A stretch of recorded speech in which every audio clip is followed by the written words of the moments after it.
fast Tu B'Shvat idea. And there we go. So this, I said this last night at the Tu B'Shvat Kumsitz that my Beit Midrash held. It was related to the Gemara about Ilan Ilan, which was a song in the Kumsitz. And the Gemara is right here on the sheet. It's a Gemara in Tanis. Can you see it? We're good? So I just put my English translation on the sheet. When Rabbi Yitzchak and Rabbi Nachman departed from each other. So Rabbi Yitzchak and Rabbi Nachman were learning together. Rabbi Yitzchak was the Rebbe. Rabbi Nachman was the student. So Rabbi Nachman said to him, "Give me a bracha. Give me a bracha, my master." So Rabbi Yitzchak replied. It says Rabbi Nachman on there. That's a mistake. It should say Rabbi Yitzchak. Rabbi Yitzchak replied. He says, "Let me give you a mashal. I'll provide an allegory. To what may this be compared? To a man who was walking in the wilderness and who was hungry, tired, and thirsty." Right? You've heard this before? This familiar? He found a tree which held sweet fruit, which gave pleasant shade, and which had a water channel passing beneath it. He ate of its fruit, he drank of its water, and he sat in the shade. There. When he rose to leave, he said, "Tree, tree, Ilan, Ilan, b'ma v'rechacha, with what shall I bless you? If I would say that your fruit should be sweet, your fruit's already sweet. That your shade should be pleasant, your shade is already pleasant. That you should have a water channel passing beneath you, there already is a water channel passing beneath you. But may it be God's will that all the plants that people plant from you should be like you." So Rabbi Yitzchak says to Rav Nachman, "So too for you. With what should I bless you? If with Torah, you have Torah. If with wealth, you have wealth. If with children, you have children. But may it be God's will that all who emerge from you should be like you." That's the bracha. You've heard this Gemara before? The Ilan Ilan Gemara? Okay. So I think first of all it's a beautiful bracha. And it picks up on the theme that you find consistently in Tanakh of comparing trees and people. Right? You have in the laws of war in Parsha Shoftim, Ki ha'adam eitz hasadeh, which is a very odd and ambiguous pasuk, but more explicitly, where in Tanakh do we find trees and people compared?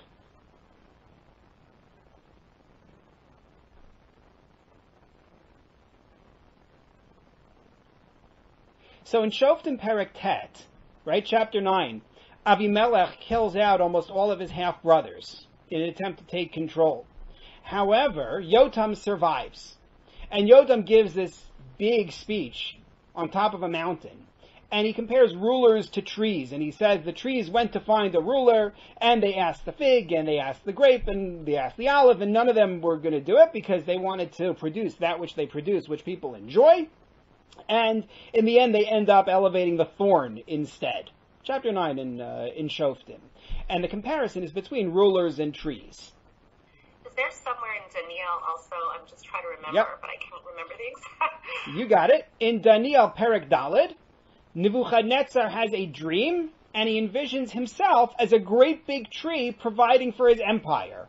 Providing fruit, providing shade, providing a place for the birds to sit. Exactly.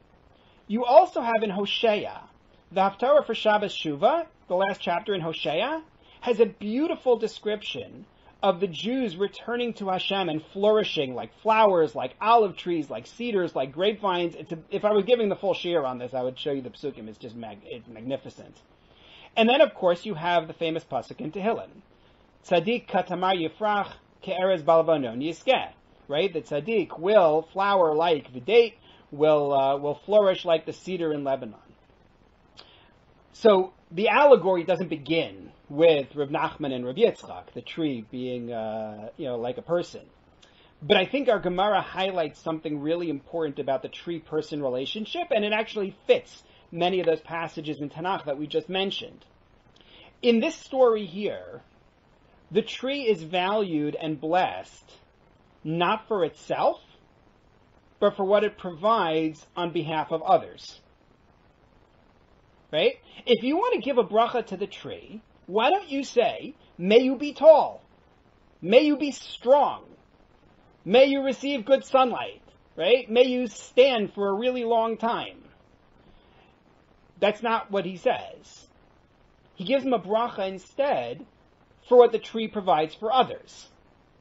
May you provide fruit for people.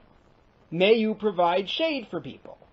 May there be an irrigation channel, but it's not an irrigation channel, because it's not, the water is described here not as feeding the tree, but it's feeding the passersby. It's about other people drinking from it. So that what we're doing when we compare trees to people, whether it's Yotam's parable about the rulers, or whether it's Hosea, or whether it's Daniel, or whether it's Tzaddik Tamar Yifrach, we're doing it specifically in terms of what people can provide for others. So here we are on Tu B'Shvat, and we're celebrating the birthday of the trees. I think it's worthwhile to ask ourselves, right? Evaluate our accomplishments the way that the Gemara evaluates the tree. Right? Have we shared nourishing fruit and protective shade and revitalizing water with those who are in need? That's the true value. I think something that we're able to learn from the trees. Okay. This reminds me of that famous book, The Giving Tree. No, don't do that. Don't do that. I was going to say, Chelsea, I love that book from the Gemara. It has to be. No, don't mention that. There are two kinds of people in this world: those who love the Giving Tree and those who hate the Giving Tree. And I am of the hate the Giving Tree variety. But why do you